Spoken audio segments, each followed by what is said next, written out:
Everyone to the Spring 1991 lecture series, Dreams, Beliefs, and Fantasies. I'm Dina Silverman, a member of the Student Lecture Committee. Throughout the series, we have invited a variety of architects in various stages of their careers and asked them to reflect upon the relevance of their beliefs, dreams, and fantasies. As a committee, we are very excited about the entire series, and we hope you will share our enthusiasm by joining us in future lectures. We would like to thank Rosemary Rabin, our staff advisor, McKelly Say, our faculty advisor, Margie Reeves, Jeff Shapiro, and Michael Rotondi. I'd like to add thanks to Sheraton Lowry and Nicholas Lowy for their poster and brochure designs, and the Student Lecture Committee, Vivian Pian-Canagora, Amy Burson, Dave Reese, and Chris Perry. And now I'd like to introduce Michael Rotondi, the director of SCI-Arc.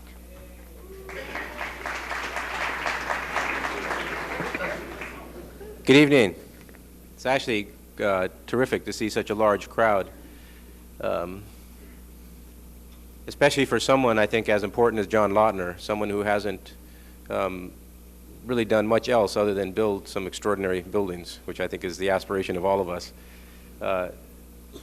In many ways, I was trying to figure out how to introduce him, and the difficulty for me stems from the fact that I was raised in what I call East Hollywood, which is the flatlands between Silver Lake and Los Feliz. And the two bookends for me growing up was the Ennis Brown house, or the Ennis house in those days. We called it the haunted house because it was in a movie, and the Silvertop house. I knew of Wright, but didn't know of Lautner. The difference, I think, between the two houses for me was quite evident. One was built on the side of a hill, which was the Ennis house. The other one was built on top of the hill, which was the Silvertop house by Lautner. The Silvertop house, I guess what was most surprising to me was the possibility that a piece of architecture could inevitably complete the top of a hill, which I think was probably the first experience of seeing architecture that was at once heroic and powerful, but at the same time an architecture that one could not imagine being on that particular site. It was, as kids, we used to climb up over the fences and up to the top. The house was vacant for as long as I was growing up. We imagined that there was guards up there that would chase us out, and in fact, there wasn't. The next experience I had was the first architect I worked for. The first week, he took me up to a house above the Sunset Strip called the Wolf House, which was one of the most, another extraordinary experience. Lautner happened to be there, and he was adding on to the house at that time about I don't know, 10 years after the house had been completed. I was able to tour the entire house, and once again I was completely awestruck. I had thought after 2 years of college, staying out a year to work for an architect, that I was on my way, that I knew exactly what it was like to be an architect, and that in many ways I was already an architect.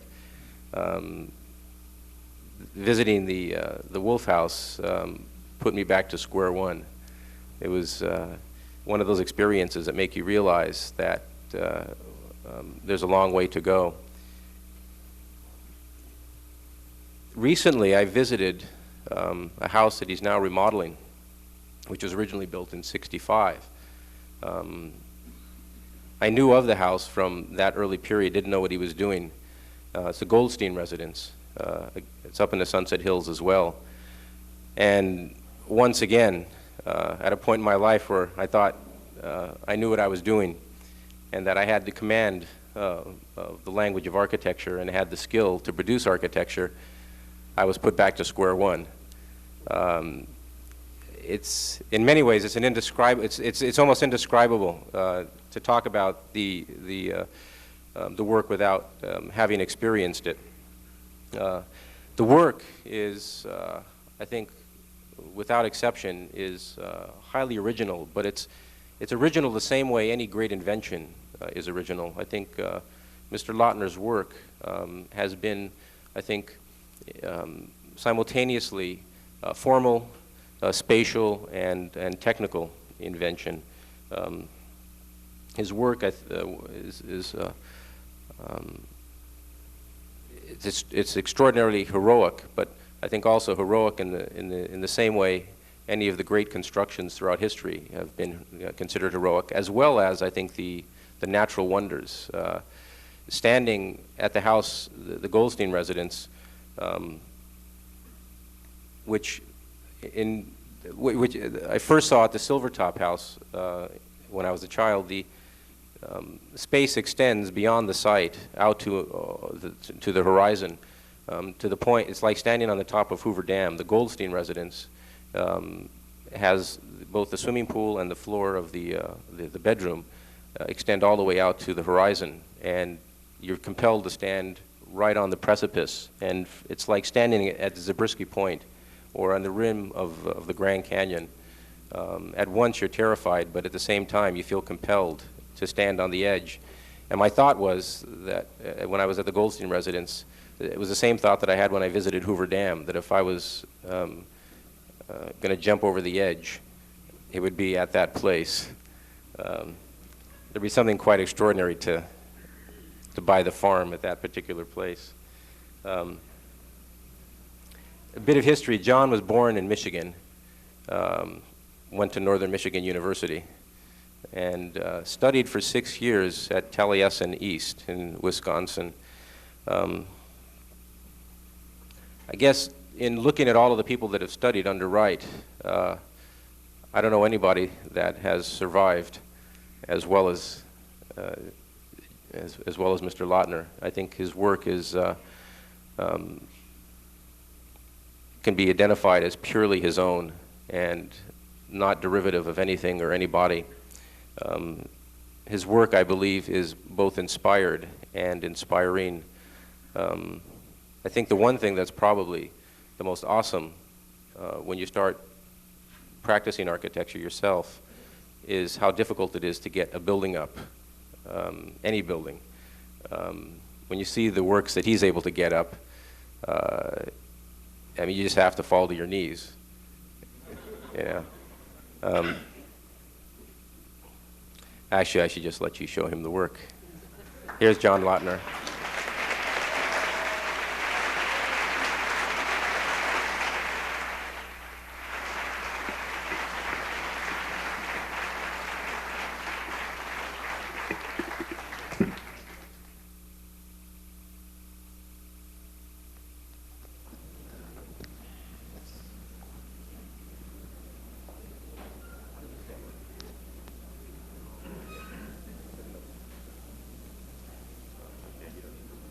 Is that okay? Yes, it is.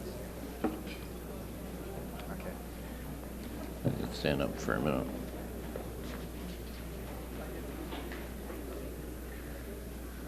Good evening. Well, it's nice to see what looks like a real interest in architecture. And as far as the media is concerned,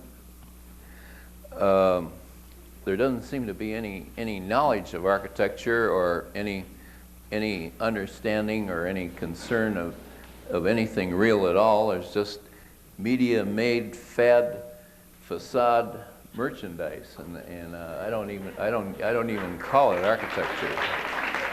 So I feel sort of isolated because I've never been media-made, and I've just been dealing with the real thing. And things like truth and beauty, they're not good merchandise. You can't sell stuff like that. I mean, the intangibles of space are incomprehensible, and you can't write or chatter or monkey around with things like that, and they don't sell. So the whole thing's kind of frustrating for me. But I was delighted just now hearing the beautiful introduction by Mr. Rotondi. I felt that several years ago that there wouldn't be any point in coming out to here to the bastion of deconstructivism, because with all those prefabricated architects, there's no use trying to show them anything because they wouldn't understand it. But I've been encouraged to lately. Last year I was out in Pomona. I was there 10 years ago, and they didn't understand a single damn thing I was saying or showing, and they were deader than hell and stupid. And and so this last year I was out there, and they were alive, and they were really responsive. And I asked one of the teachers, I said, what the hell happened? I mean, the teachers are still the same narrow-minded academic whatchamacallits. And they said, well, it's a new generation. So then I decided maybe this is a new generation that's getting fed up with the media-made baloney. So I'm here, that's all.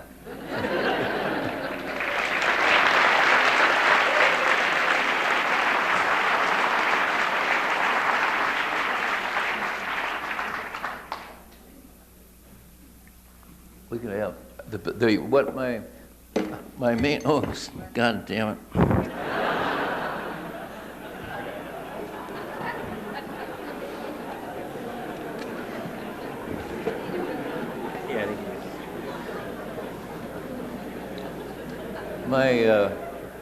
My main, just briefly, I mean, architecture is such a big thing, and it's like life itself. It's indefinable. It includes everything in life.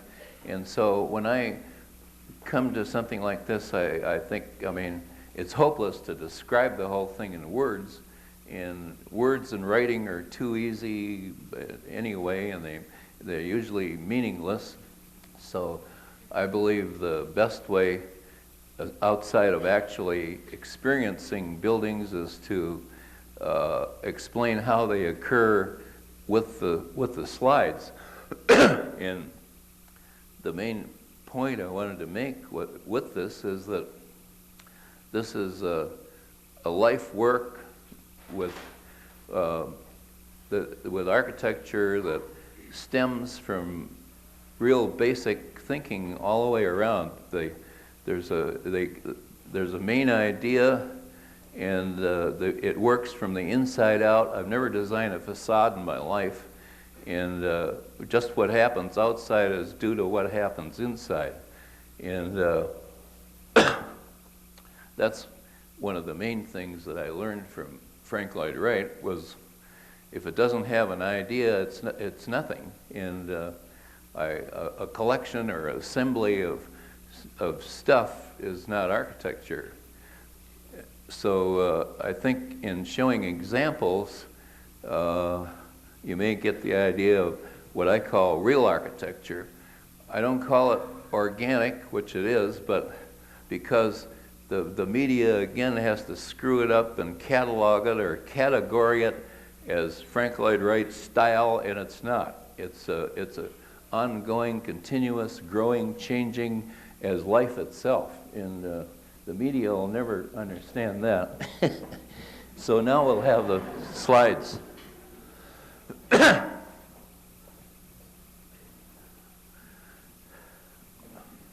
I just have a few here of northern Michigan, where I came from, and just to show the environment of my background.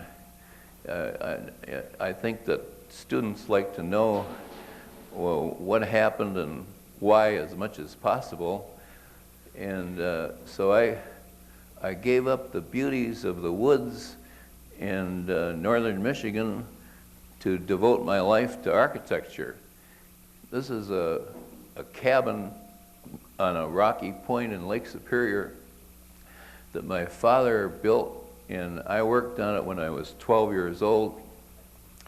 I did carpentry work. I laid the floor, and my father built it practically single-handed with skidways up from the lake and windlass like the Egyptians.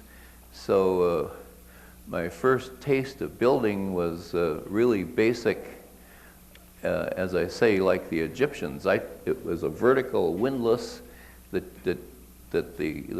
you walk around. So a 12-year-old boy with a long lever arm could roll logs and bricks and up the skidway with that power. There's the beautiful blue Lake Superior, and no houses, no people, just the beauty of nature. And that's the inside, which my mother designed and painted. She was a painter, and so it's a great legacy for me. And the last 3 years I've been able to spend a month there each summer, but before that I didn't. I couldn't get out of Los Angeles. Anyway, there's the blue. Now we'll start with the next tray. That's just the environment of the shore, and we'll start with the houses.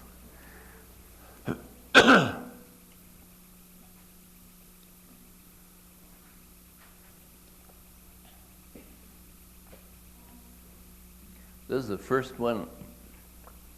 When I came to Los Angeles, I didn't have any money, and so I borrowed this lot from a friend of mine, and then I borrowed on the lot to build a house. And I'm not a negotiator or a financer, but I managed to do that, and it cost $4,500 in 1939.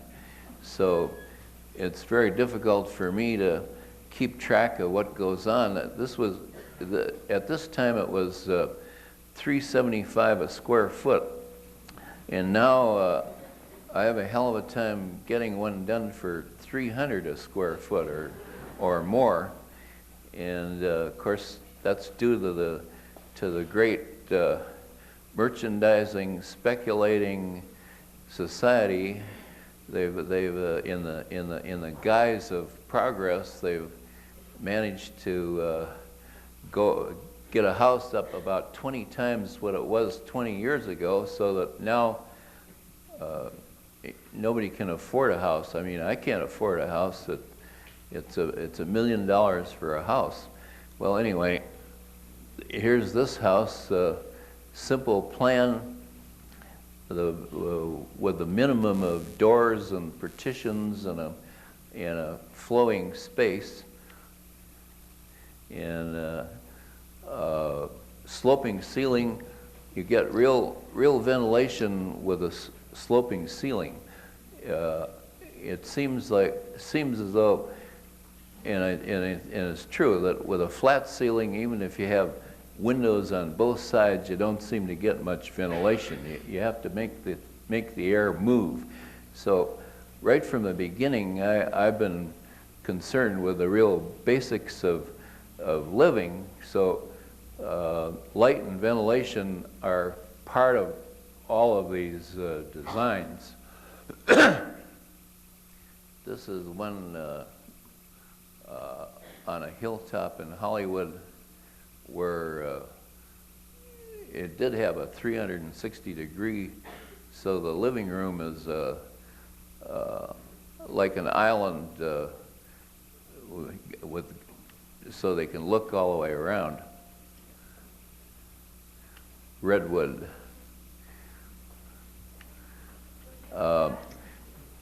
This is one of the first of quite a few that I did just after the war, which are independent roof structures. And I did several kinds because I felt that by getting a prefabricated independent roof structure, which you could do more on a subcontract, then all the owner has to do is fill in, or the contractor, fill in between the roof and the floor, and you got a house. And you can do it in a million different ways. And in this instance, those plywood vents have a large joint on one side, which takes lateral, so they take lateral and vertical loads, which allows one side to be supported with a very small steel T, which is hardly visible, so you get a eccentric flowing space, even though it's a regular system of structure. Usually a regular system of structure is a box, and it's a kind of a dead affair. But this is alive, and this is for living, and that's another thing I have to point out. It seems like the society and the business of architecture has forgotten that the whole purpose is for people. It's most of it is for lease or for rent or for sale or for almost anything except people. And here's a motel down in the desert hot springs where it's extremely windy, and I spent a night down there in another motel, and it rattled so you could hardly sleep. And so this one is steel and gunite. I don't have too many pictures to really show, but it's existing right now, and it's in very good shape. And each unit has a clear story view of the mountains and the sky, and an interior patio and so forth. So they're very comfortable units. This is another example with a prefabricated steel truss system. These bow trusses. This was for a man from a Dutchman from Java, and they had some teak and sort of Java furniture. So with this yellow concrete floor and the black trusses and the wood, it seemed to make an excellent background for his past living in Java, and actually, so I call it Javanese modern. So anyway, every one is a special one for every situation. And here there's really too much to say about all of these jobs, so I brought over 400 slides, which is not all of the work, but it's some of the work, so I'll have to try to talk less about some of these. This was my first job it was a restaurant in a fire zone, so I had to make a human environment, and that was the all metal incombustible trellis over a patio, and that's about, I don't know, 30 or 40 years ago, and as far as I know, the first time anything like that, it was on the cover of Arts and Architecture, but in spite of all these things that I've had in the past, I haven't had my name in the paper every day, so I get very little work. This is a restaurant that's now demolished. It was out in Pomona. The idea was it was 66, the hot highway, and the idea was to make something inviting to get off the hot highway. And the owner, well, the only problem he had with it was the people liked it so well, and there they stayed, and so that's bad for business. So I find there are a lot of conflicts between architecture and business, because desirability for human beings is not fast bucks, so then you have problems. This is another one, independent roof structure.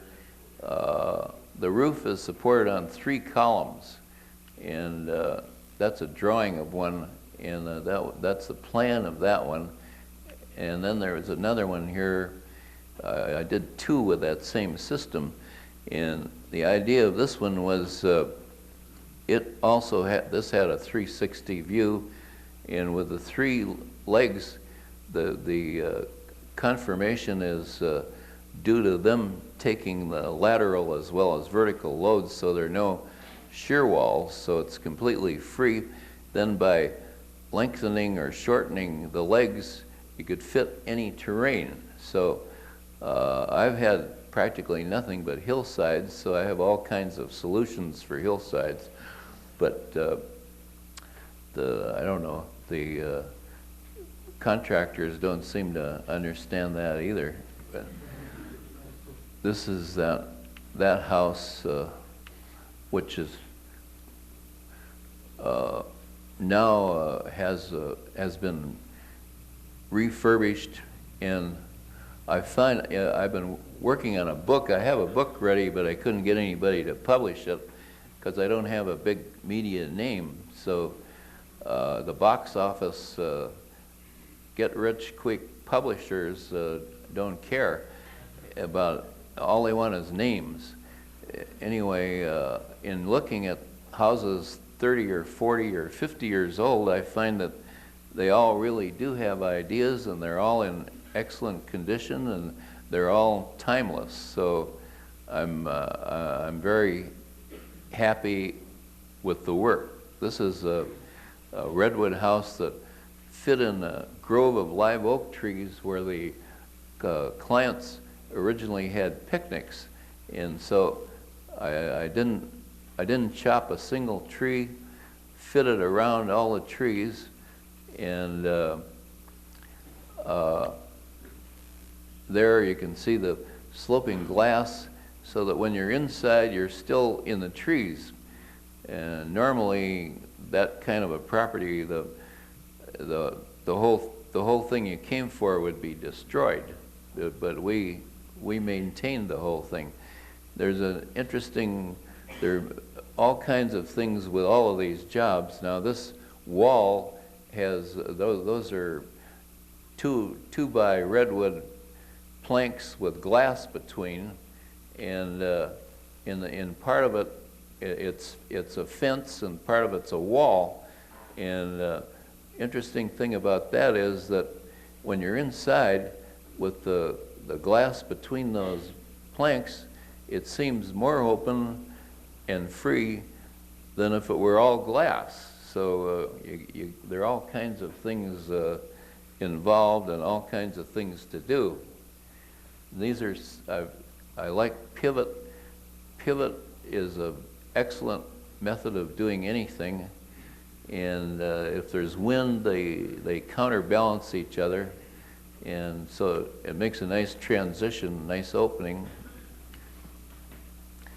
And thinking basically, as I always have in my first houses, thinking about, well, I still think about everything because everything counts, everything's involved. For instance, window sills are typically a vulnerable thing. And so in my very first houses, I eliminated the windowsill entirely. I just overlapped the wall with the windows, either awning or casement. And I guess that's never been done. They have leaky windowsills, and for 5,000 years, nobody did anything about it. It's just an interesting sidelight. So when it comes to design, I feel that everything needs to be designed. There's nothing that's really, I mean, the whole thing is wide open and designed for real people, for real life, is just very, very little. I mean, there's just merchandise. This is apartments in Westwood on a 80 by 90 lot, and I think we got eight or nine units, and there are steps and ramps, winding ramps, so that you can go up 4 stories, and you hardly know you're making the climb. So I was very proud of achieving that without having to put an elevator. And they're all independent units with fireplaces and balconies, and these are made for people. They're more for people than for lease. So I had a sad experience there. Right next door, there's a church now that looks like a wedding cake. But they asked me, and I designed one, which I thought was really something to go with the whole environment there. And then I had several chances at churches, and I found that there's a banker, a real estate man, and a contractor, along with the minister. And so as soon as you got those 3 guys on the committee, you haven't got a chance in hell. So that's why I never did any churches, because they know. This is probably the only post and beam, but it's a nice one. I don't show too many slides because I chose to show a big variety of work to try and show that each one is different. Each one comes from an idea, and rather than showing a whole lot of slides of just several. That one is, well, it was for a school teacher, a woman, and it's interesting.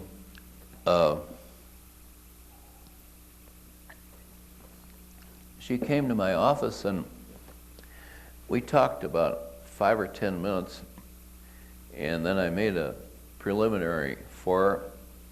She came back and said, well, that's better than I thought it would be.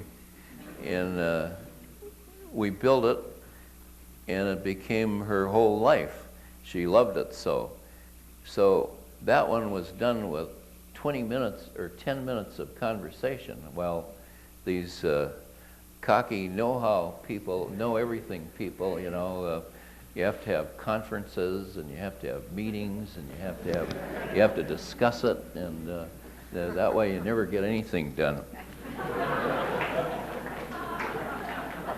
Can you imagine a committee with a heart? Anyway, this is a very poor slide, but it's an interesting little house and very livable.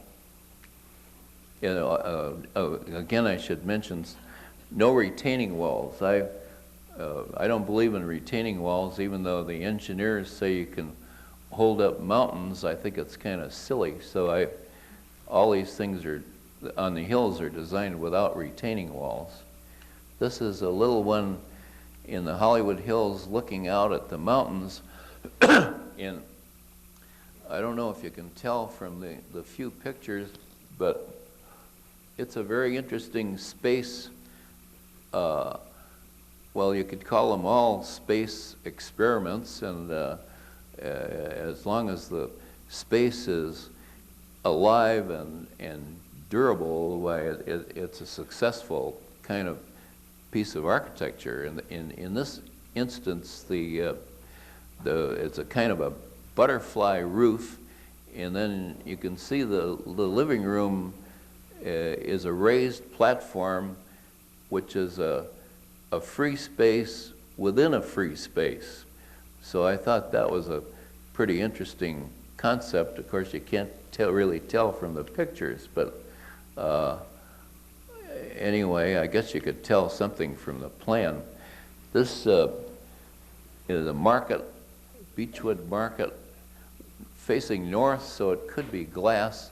And when you're shopping, you can look up at the mountains and the sky. And originally I had circular cabinet storage and so forth, but it's since been remodeled and added to. But that glass wall, it just has a tie at the joint there, and they had mud coming down that canyon about 20 years ago, 2 or 3 feet deep, and the mud came 2 or 3 feet up on that glass, and it held. And the adjacent buildings, the mud went right through them and wrecked them. So all of these things are well engineered, as well as other things. That's two in the same area, the one below and the one on one column above. The one below there is a filled lot, so that I extended the caissons up to be columns for supporting the roof, and had a triangular beam system, so it made a very simple structure and solid one for a pretty large house. And you could, this is a mountain cabin in Idyllwild, and most resort places, the buildings are just terrible. They're a bay window with Venetian blinds, and the same as they have in North Hollywood or Beverly Hills. And so you wonder why you made the trip, because when you're in there, you lost the view, or you lost the place. But this puts you right in the woods by having those log-supported and glass on angles. There's no more than one possible reflection, so it really works when you're in there. You're right in the woods, and that's what you came for.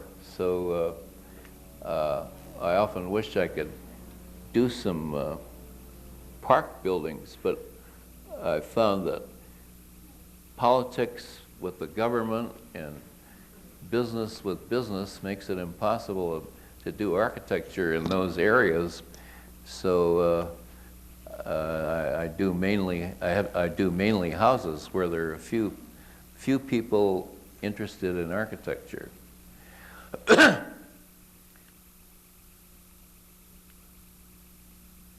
This is another interesting problem. It was an 80-year-old doctor, and he'd been working on this lot for about 20 years, little tiny lot in the Hollywood Hills, and you could just barely get up there on a driveway. So the whole house is on the second floor with just room enough for the cars below. And it's a steel frame, all exposed, with 3-inch plank all exposed.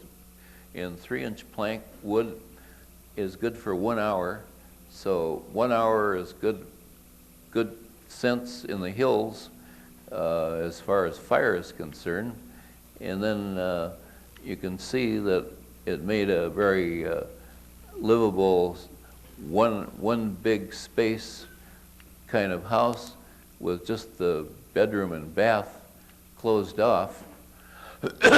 And the perforated aluminum louvers on the sides take the place of trees and vegetation, because this whole place is a desert, you know, and so people think it's easy to build in Southern California, but I find it's very tough because it's so ugly to start with. You got to do everything.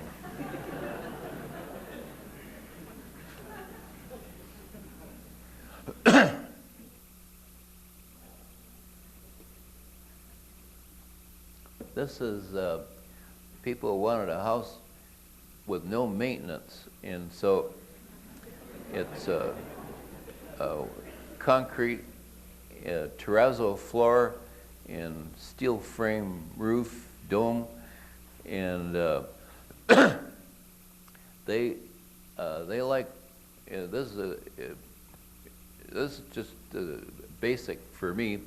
You should have some outdoor area that's shaded so you can use the outside in this glamorous climate. But typically, as you've probably noticed, especially around Beverly Hills, you can't get outside till you buy one of those tin awnings and add it.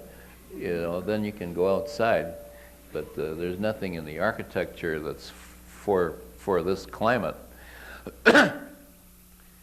So here is a nice shaded outdoor, and they like to sleep outside, so they're out of the fog when they're sleeping outside.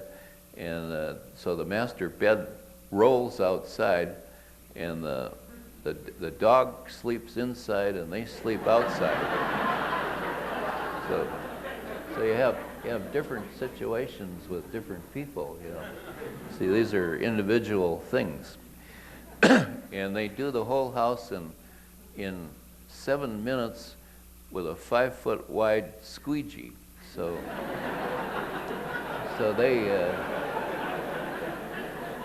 they wonder why everybody doesn't have me for an architect.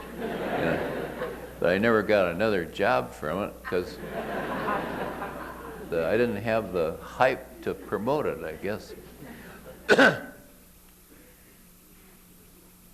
one in Florida where it has a boat port and a carport, 80-foot diameter, in the woods on a bayou with a big screen porch.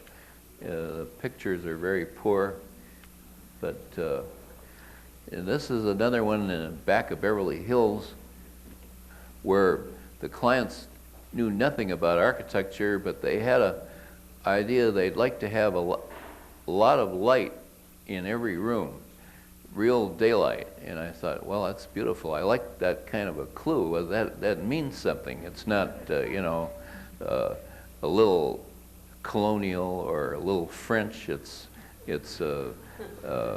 light is a good request. And so in this one, it really is light. And it's interesting, the center there is a cantilevered skylight, and that cantilevered skylight picks up those members, which in turn are picked up by the mullions. So that's a total, extremely light, exposed structure, but it makes a nice environment.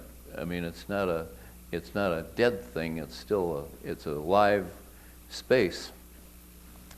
And in the bedroom area, the light comes from the south and reflected from a wall. So throughout is bright daylight. So they got just exactly what they asked for.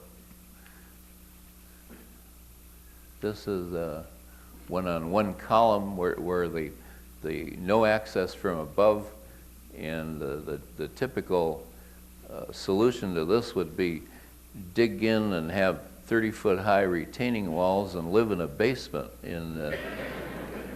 But I put it up so the natural vegetation just runs right through and doesn't destroy the hills, and actually it costs less than a bulldozed lot.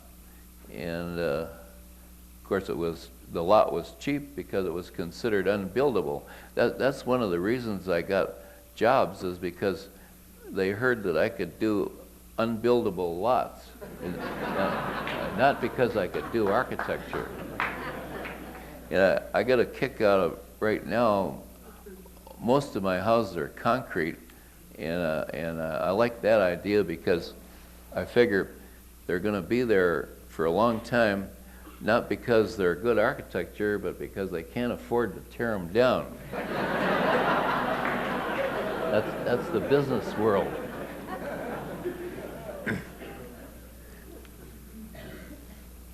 It's a school for children. Most schools, I don't know what they're for. They're for jails, I guess. they look like jails. They're usually 30 or 40 foot high brick walls with 2 or 3 sets of steps, and they're real prison things, and tradition dictates that they stay that way unless you run across an individual like this who decided to do something suitable for children. So this had a typical classroom unit that worked for all purposes. Yeah, there's a whole lot to this also, but this is still just the first slide tray, so there's ventilation, which is better than fans, and I'm surprised there's a little bit of air in here. Most places don't have any ventilation at all, but did you put some in? Some ventilation? It came with the building. It did?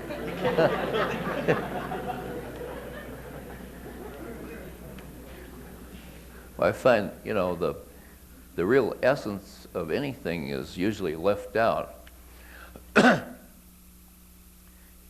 This is in the Hollywood Hills, where this client had a all-glass box, which was the fad for too many years, and I thought they'd never get through with those glass boxes, and he had it for a year and he got bored with it, so he came to me and he said he wanted something permanent and something real, so that's what he got. It's stone with a copper roof, and it's real. The little swimming pool cantilevered a little bit over the street, almost over the street. Small, but it's very inviting. And these angle stone walls are that way to resist lateral. Just a flat wall is a hell of a thing to support laterally, and they also provide a much more interesting kind of interior patio without having to put a skylight, which you have to maintain. And this element below there, this angled stone, is instead of an ugly railing. I spend more time trying to get rid of ugly railings than I do designing the whole project. And I find that other architects become famous for white pipe railings.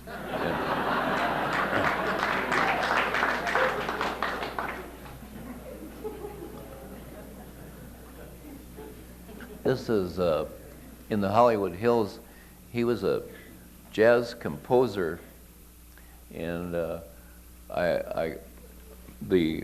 arch goes with the hills, but aside from that, I had one of the main reasons I did it was there's a company in Chicago which makes a building called a Wonder Building. It's a double corrugated steel, and it's still an excellent engineering structure, the lightest and the cheapest in the world, but I couldn't get it through the Los Angeles building department, so we had to do it with laminated beams. But anyway, it makes a nice hillside house there. This was to go down to a future swimming pool on the adjacent lot, which never happened. This fellow bought a tri-rand and moved to Florida. So,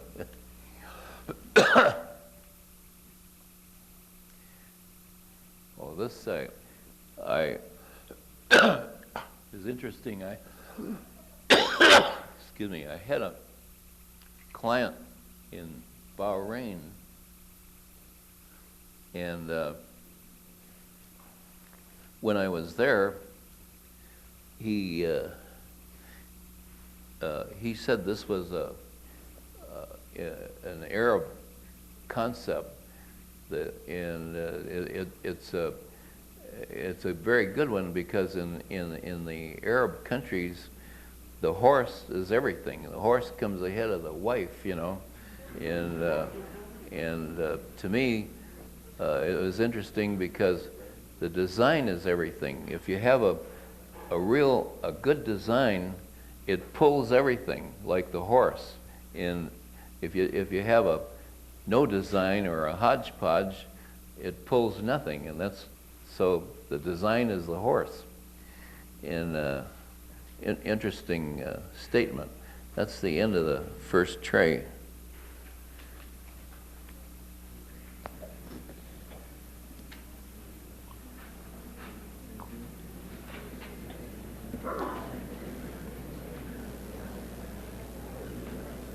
This is back of Beverly Hills,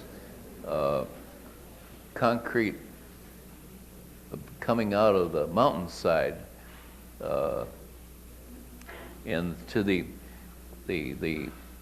peaked roof is all concrete, sort of a concrete cave right into the mountainside, and to the left are children's bedrooms, and to the right, the swimming pool terrace and master bedroom suite down below.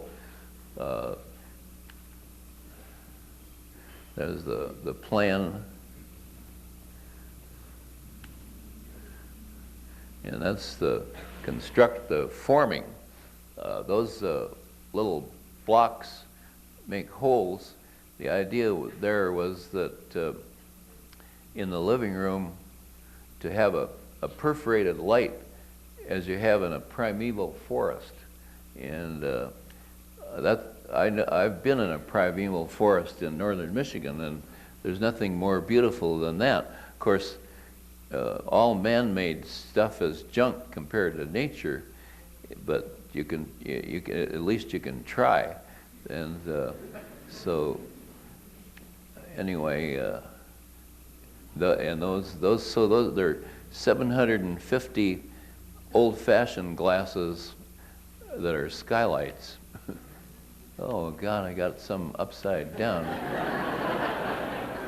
Well, I didn't test this one, so I'll have to pass this one up. It's such a hassle doing these slides anyway. It drives you crazy.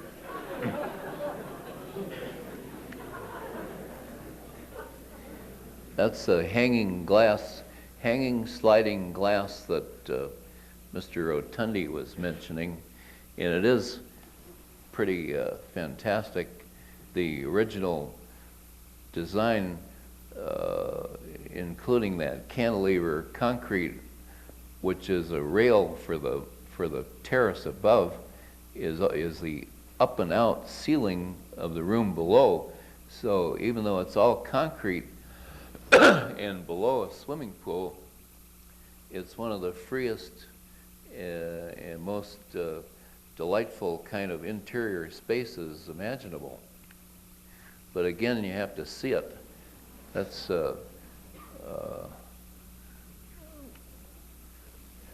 this is in the Silver Lake area, where the client spent several years collecting 5 lots because he wanted to be in a place where he could see water, and Silver Lake is down below, and also near downtown where his factory was, south of downtown.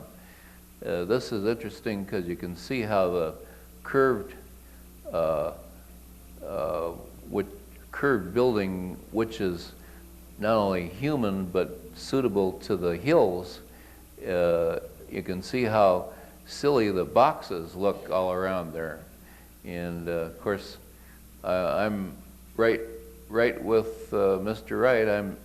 I'm in favor of destroying the box, and I don't think the box is fit for human habitation.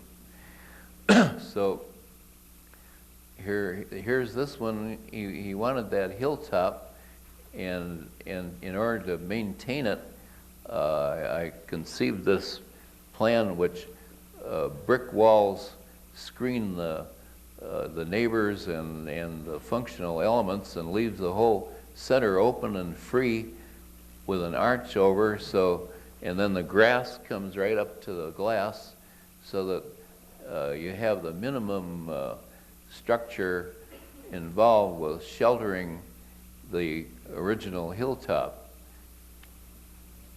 It's hanging glass, and that's an overflowing pool, so it's one sheet of water above another sheet of water. And all of these things are, I mean, this one you could write a book about. So I can't go into it that much. He wanted also permanent, no maintenance. So I was fortunate because he paid me and paid the office continuously, and I could research the whole world, including phone calls and whatnot, for anything that might be available and suitable. But in spite of all of that resource, we ended up generally designing and making everything, so there's nothing, not a single stock thing in the whole place, because there wasn't any stock thing we could find that was worth using. So that, and then in analyzing floors, for instance, we wanted a permanent floor, so we ended up with a 3-inch thick end grain, and we figure it's good for about 1,000 years. So while vinyl and all that stuff is pretty temporary. And this is hanging glass, so there's no interference with the view. And the precast concrete elements at the top conceal the hardware and also have exhaust ventilation.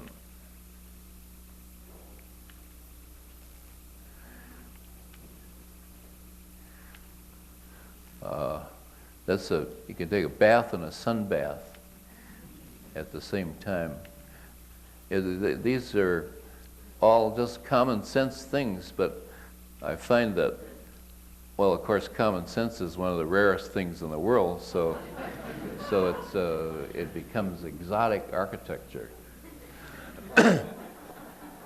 This office down at Capistrano office headquarters, and it has a clerestory light in the center, a sunken clerestory, so that it's a beautiful working condition, and the whole thing, well, you can see that I don't have too good pictures of this either, but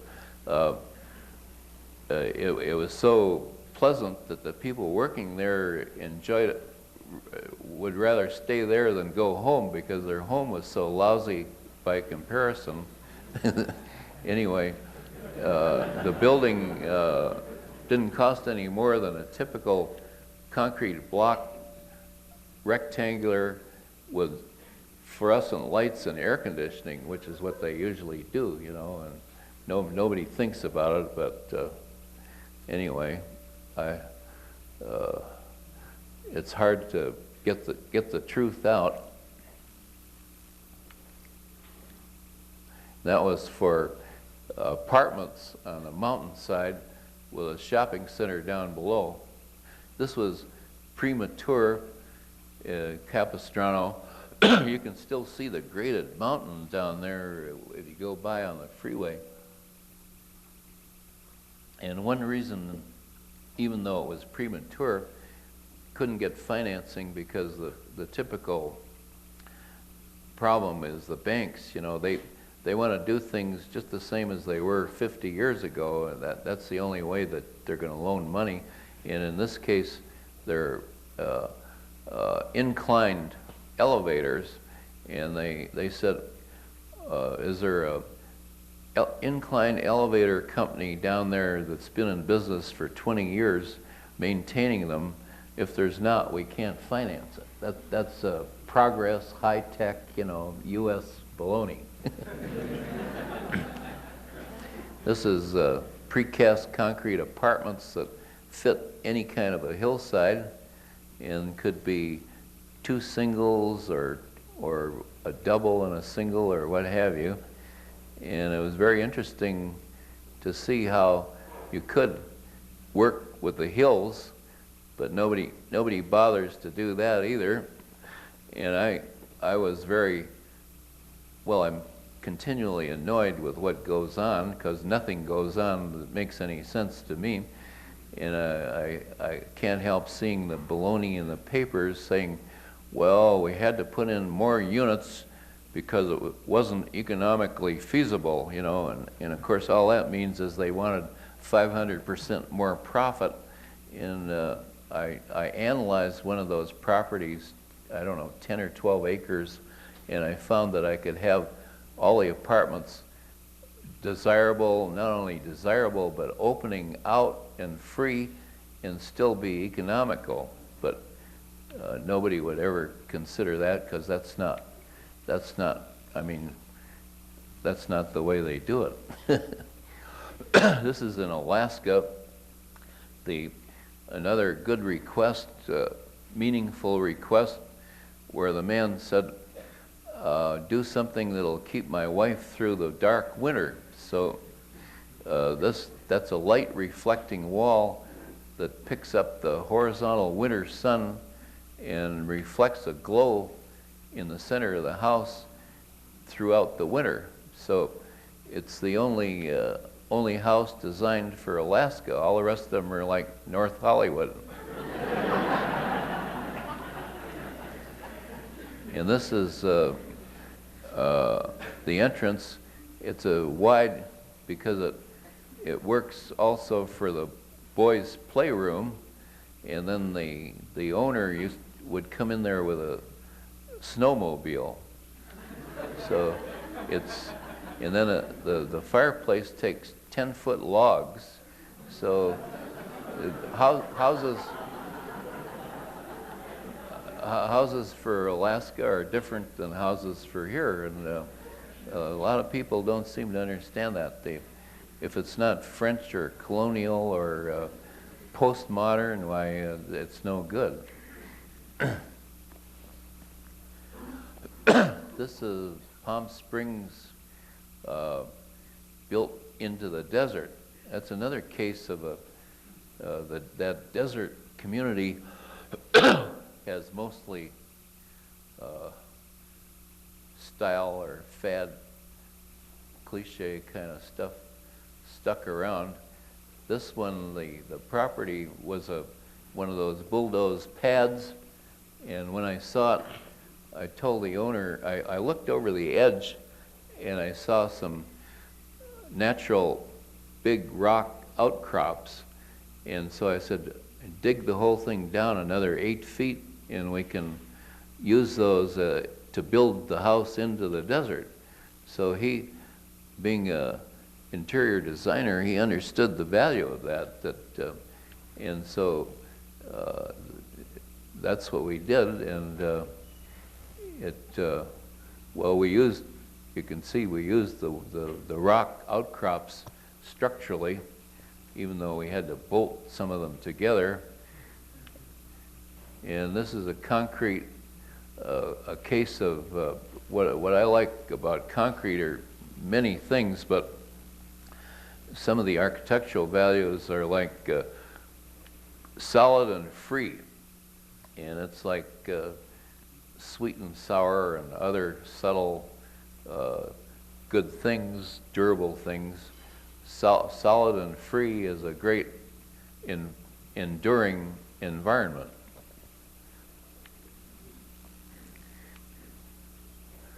Again, they're not really good enough slides, but I guess you can get some idea.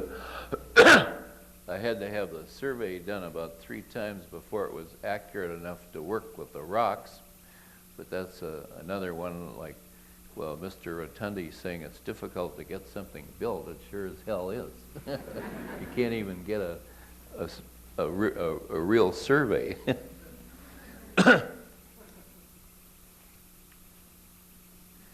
We get a lot of talk.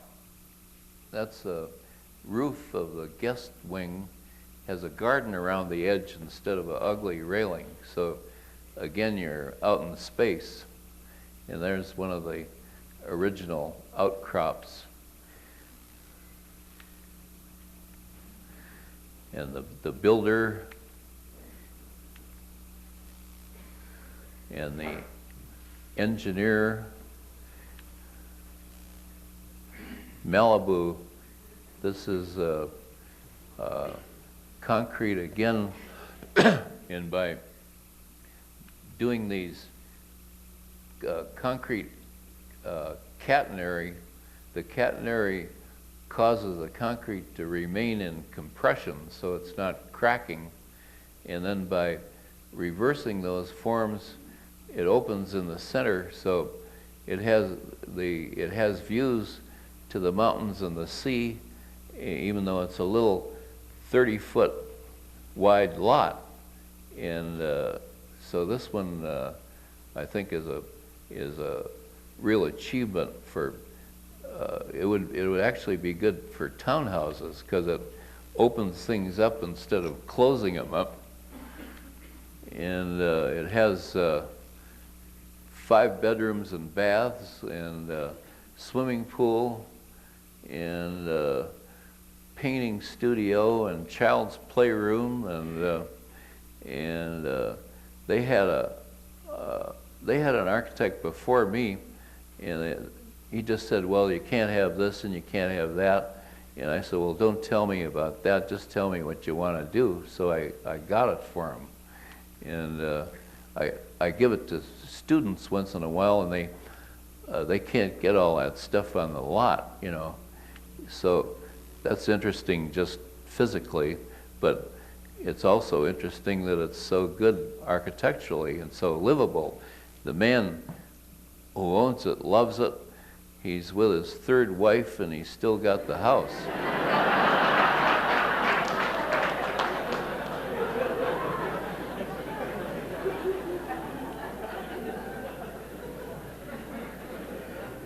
I heard that one of the glass box architects' houses, they all got divorced and they all sold their houses. So that's a different kind.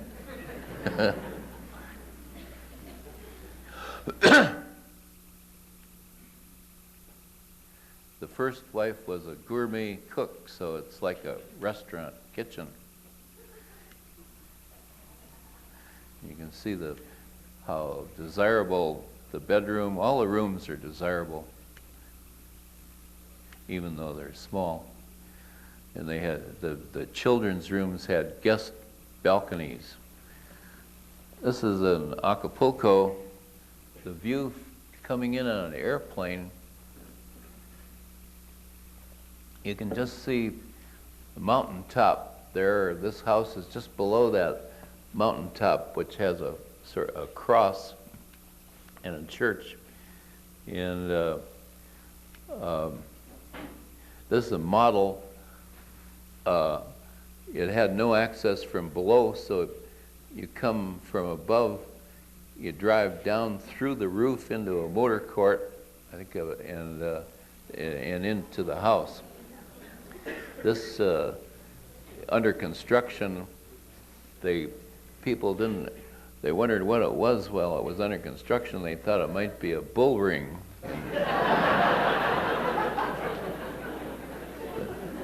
But you're really in trouble if you don't do colonial, you know. Anyway, my idea there was to get the maximum beauty, the maximum livability, the maximum everything, and in order to do that, the ceiling slopes up to the sky out of your normal vision, and instead of an ugly railing, there's a pool on the perimeter, which is really safer than a railing.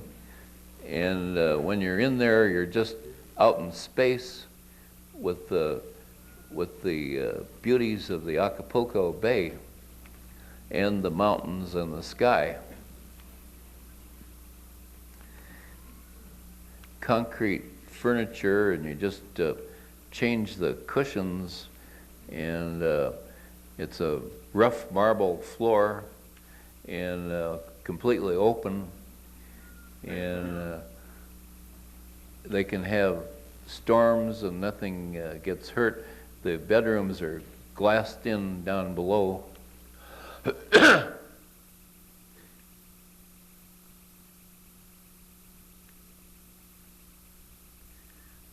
All concrete. And this was built in a year.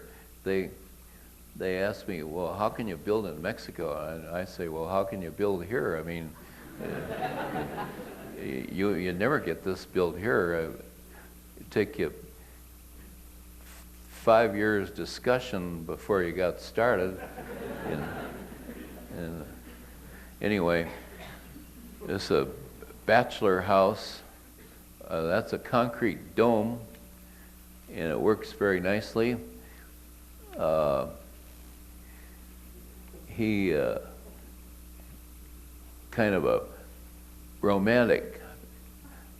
had romantic tendencies, and the interesting thing about it is that he asked me for a bachelor house, which it is, and what he wanted was a place where he could bring girlfriends, and they hated it because it's a bachelor's house, a man's house. So he made a mistake. He asked for the wrong thing.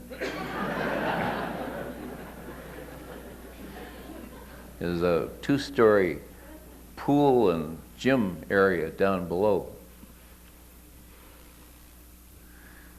This is a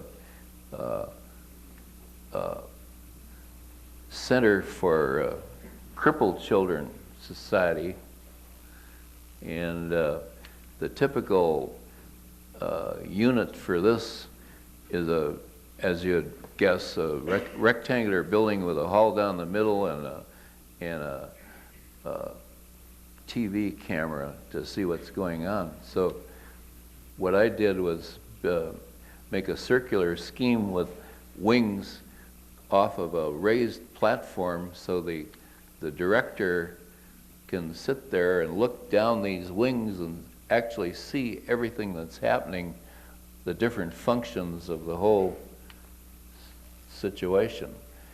So it's just the result of an extremely practical plan. This is tension pre-stressed cable that you use for reinforcing in concrete, exposed with a urethane foam roof. And there are 3 concrete walls there. The center's an open court with vines. It's out in the country, so there was room enough to do that.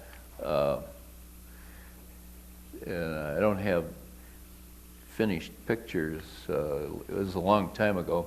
The foam was applied to fly screen, and that's just temporary shoring for applying the foam. And there it is. And the client says the first winter he was there, it cost him something like $15 to heat the house. So it really worked.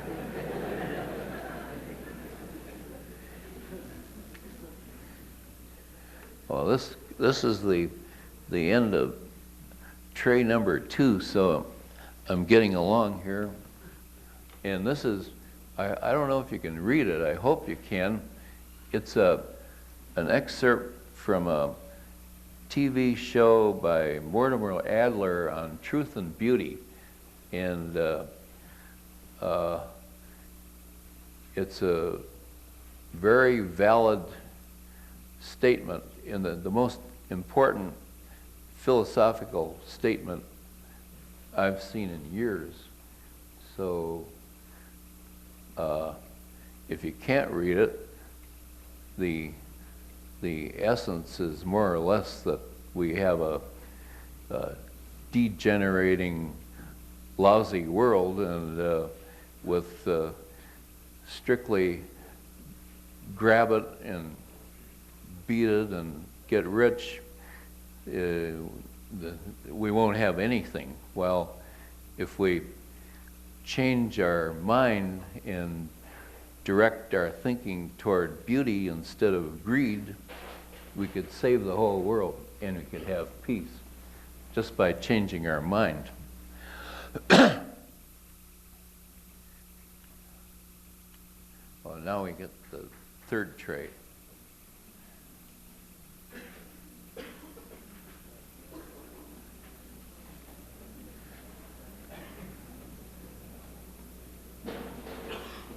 This is a laboratory building for the University of Hawaii at the Hilo campus. And I was very disappointed in this because I made schemes. It's an all concrete building, and I got a few things that are good about it, like that open corner to the interior courtyard. And but I made about 5 schemes that used the trade winds for exhausting the chemical odors and all kinds of things for the teachers to really work as studio. And I thought they were all exceptional solutions. You get some idea from these drawings.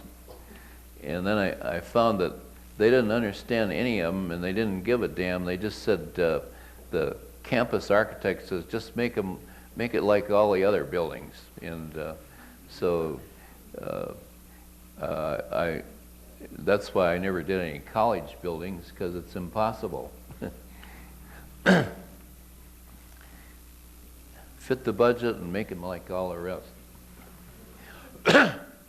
This is a steep hillside where, again, no retaining wall, and I devised a sort of switchback trail up the mountainside that goes through the house up to a terrace above the house, and the house is away from the hill with the bedrooms down below and the vegetation going through underneath. So all the rooms are very desirable. A simple, small house, but another good hillside solution. This is a model of one that wasn't built down for Malibu, and the idea there was that's concrete. There's a huge sloping skylight glass to the north, which provides daylight inside so that it compensates for the light of the ocean. So when you're inside, it's exactly like being outside, and you don't have to have drapes and so forth. Most of them down there, I don't think it ever occurs to them to have backlight or balanced light or anything like that. I mean, you got to have a cute facade, and the hell with the rest of it. That's Beverly Hills, where they request the man wanted all kinds of things, but the woman said she wants one that's parallel with the street and with the front door on the street. The first design I made, it's a sloping lot. I had the living room up in the rear on the 4th level where you could see, but she wanted down by the street with a door in the middle. So, but anyway, it's still got to be a interesting, though conservative, flowing space. A big house has about 30 rooms.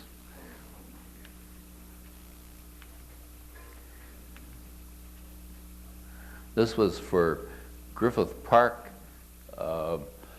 It was a Rangers Center and gallery museum, all concrete, and it didn't get built.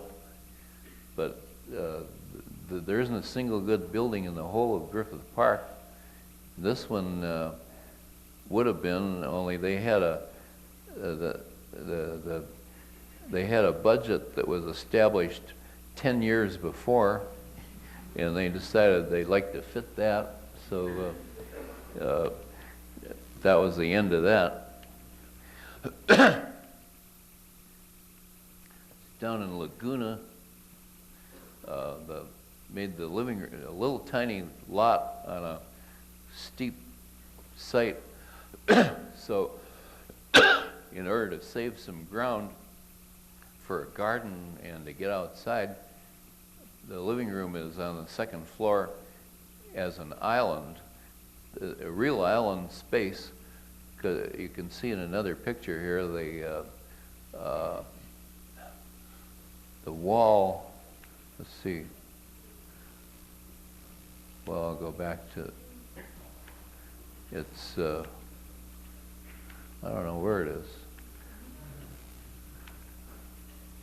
There. See the wall, that's part of the house too, but it's a sculpture studio. And so the living room is completely free. Then that's the space down below. They insisted on that fireplace, which I told them was terrible, but you can't get everything. That's a picture of the Hope House on TV, because they don't want any publicity, and they got a Beverly Hills decorator, and so they sort of ruined it anyway. So it doesn't matter that it doesn't have any publicity, because it doesn't. They canceled almost everything that was real, but there was still a good space. The big overhangs for the hot sun and views of the desert all the way around with center light and ventilation. Another one down in Malibu. This one, the woman was a dance therapist, and so she said she'd seen my work, and I could stay on the ground and fly, which is what she did. So we didn't have to have any more conversation. I just designed it, and they built it. We had real communication. It's a cave. And they wanted wood, so that's why it's wood. It would have been really easier for the form to be of concrete, but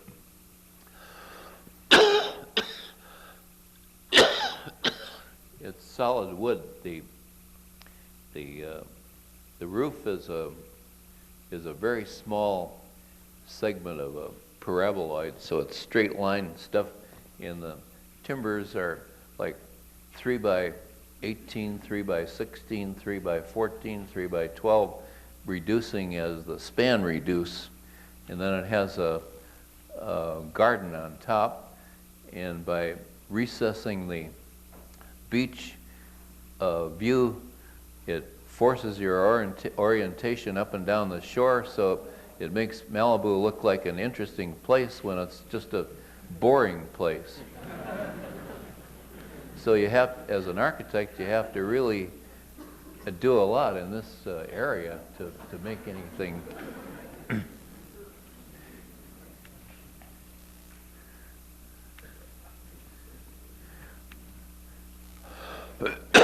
There's her dance studio. So this is what architecture should do.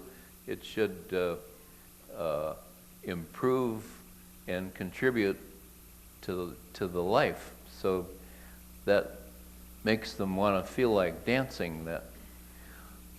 That's a Beverly Hills, more conservative again, but at least it fits the site, and The balconies provide outside access from every room, so you can get the benefit of the views and the climate, which most of the other houses don't provide, just those simple things.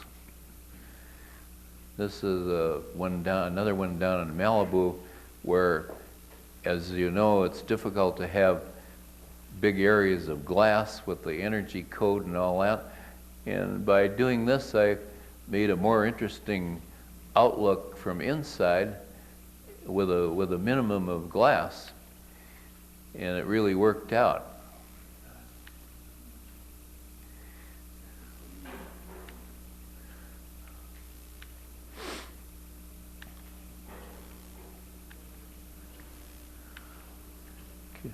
Oh, the woman wanted a exotic bathroom, so she's pretty well got it. This down in Newport, the last lot on Balboa Island, and this one the whole front opens up. The glass slides around the side of the house, so that when you're inside, it's wide open to the bay, and there are concrete walls on the side, completely private from the neighbors, with skylight over the walls, with the second floor recessed. So it's another common sense solution on a little 30-foot lot.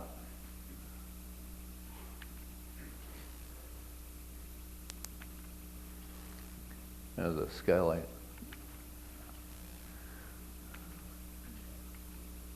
Bedroom. This is in Aspen, Colorado. It's a segment of a sphere on 3 points, and they're tied underground. So half the house is underground and more or less half above ground. Snow in the wintertime and grass in the summertime. And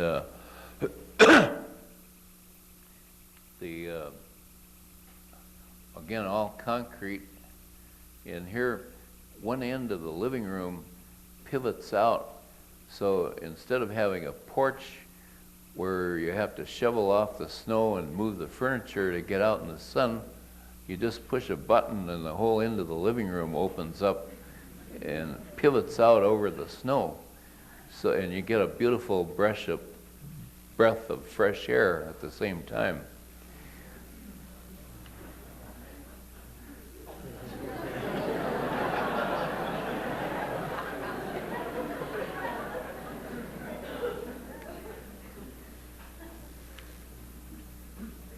And they have cozy bedroom, which gives an entirely different environment, and a center shower. This is a Malibu, again, Rocky Point, so it fits the Rocky Point.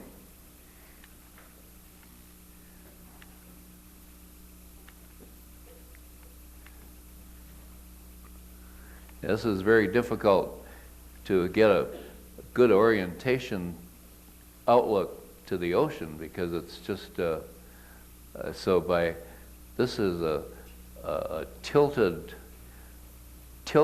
segment of a cylinder with a free cut on the edge, so it looks like it gives a natural kind of shelter opening view without being too difficult to build.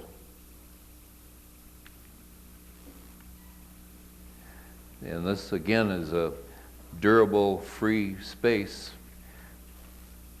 We brought the boulders in to further incorporate it with the site.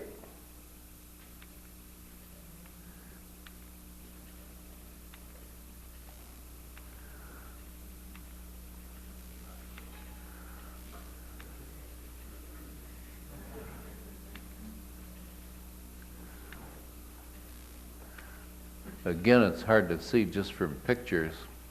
This is one that just finished down there, where the bachelor came to the office and he said, I've been a Clydesdale all my life, working 7 to 7 for about 20 or 30 years. He said, I want a whole new world and an 8-car garage. So that was my assignment. So this is all concrete. That's the model, which is the easiest way to see it. So, well, also he wanted absolute privacy and soundproof from the highway and so forth. So the first thing was I got these 30-foot high concrete walls all the way around the property, which form the complex, and then the wall miters over and forms the roof of the main house. So it's really a development of the whole property. It's not just a house stuck on a lot. And there's a guest house and swimming pool. And there's a section. I don't have finished pictures of this one either. The tennis court, but you get some idea of it. That's the guest house, which is up high, overlooking the roof of the main house, so you still see the ocean. And you can see how those walls go with the hills, and we got pine trees in the interior court. So he has a whole new world there with a pool that I practically never do anything twice, but that solution for the ocean without railings that I did in Acapulco, he went down there to see it, so he wanted that. So he's got it.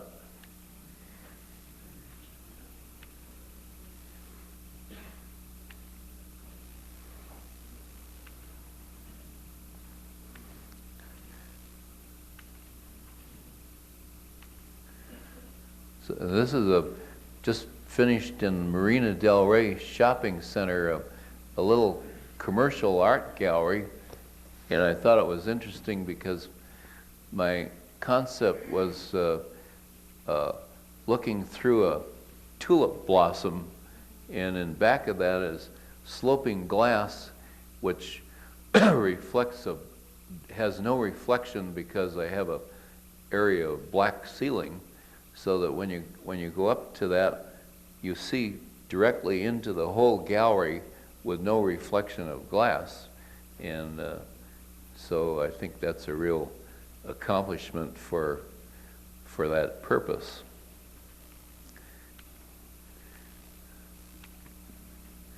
Oh, and this is a statement from an architect in Architectura. I guess you know Bruno Zevi is the only one with guts enough to say it how it is. So if you want to read how it is, you have to read Bruno Zevi, because all the rest just follow each other.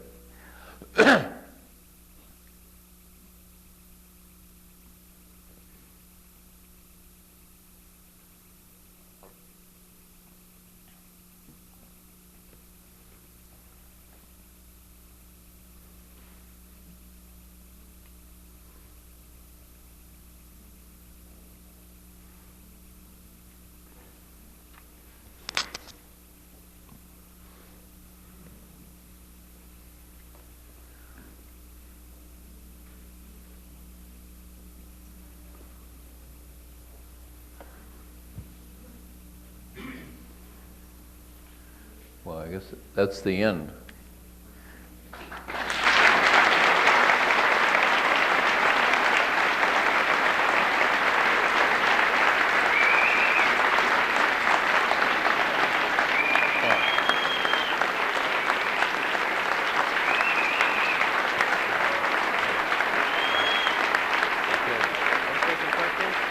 Yeah, that's all right.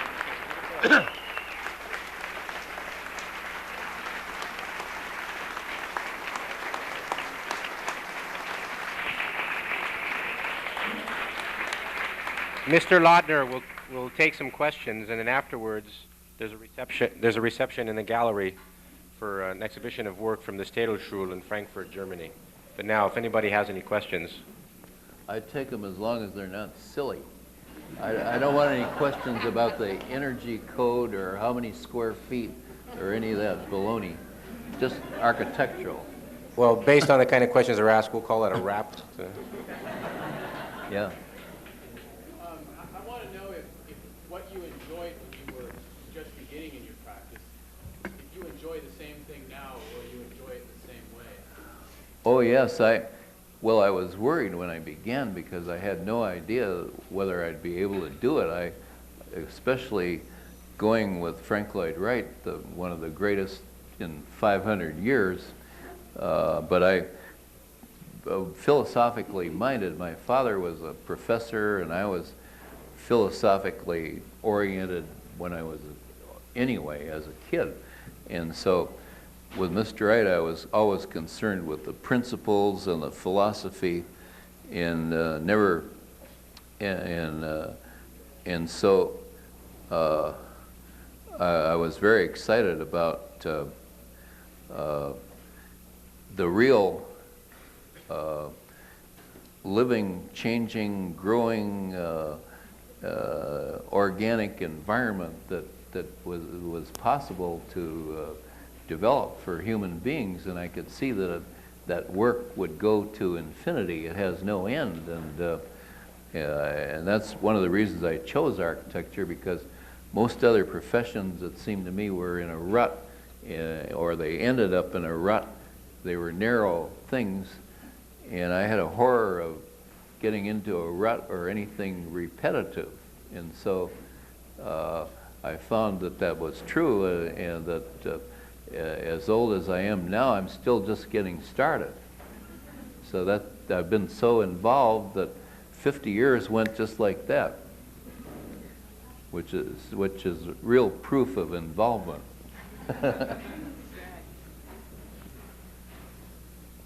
Since your work is so much inspired by nature, do you find yourself spending a lot of time in nature now as your work progresses? No, I wish I could. To me, I have no inspiration in Southern California at all from nature. I just have to make everything. I had inspiration when I was a child in Michigan and with Mr. Wright in Wisconsin and Arizona, but I did all that pondering before.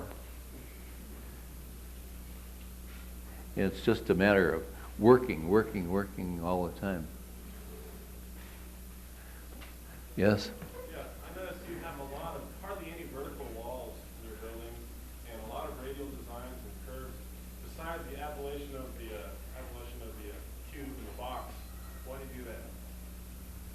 Well, it's freedom. I mean, I think that for people, it has to be something that's happy, that contributes joy, it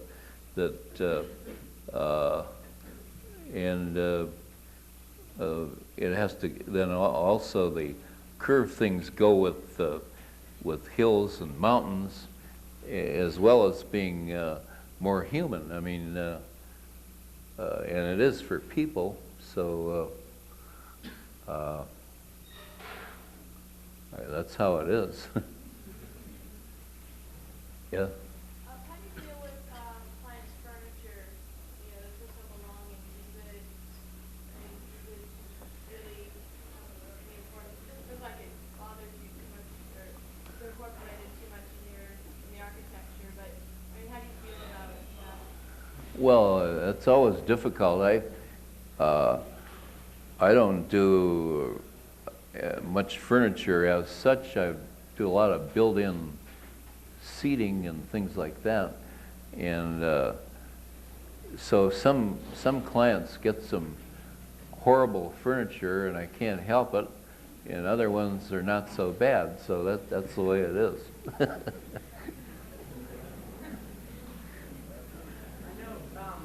Frank Lloyd Wright always claimed that he had the whole project in his head before he put it down on paper. Is that the way you work? Yes, I've practiced that way, and that's what makes it good, because you don't do anything till you have a real idea, and this whole idea is the result of trying to pull together everything involved, which is like 500 things. I mean, everything in structure, everything in physical, emotional life, and spirit. You try to pull everything together into one idea suitable for the particular situation, and once you have that idea, you put it down, and you don't make sketches, by practicing. It's a difficult thing. It's hard work, but I found that over the years practicing that way, the older I got, the more control, so I could conceive and do this much more easily now than I could when I was 30, because it was too much then. Well, I got a dry throat, so I quit.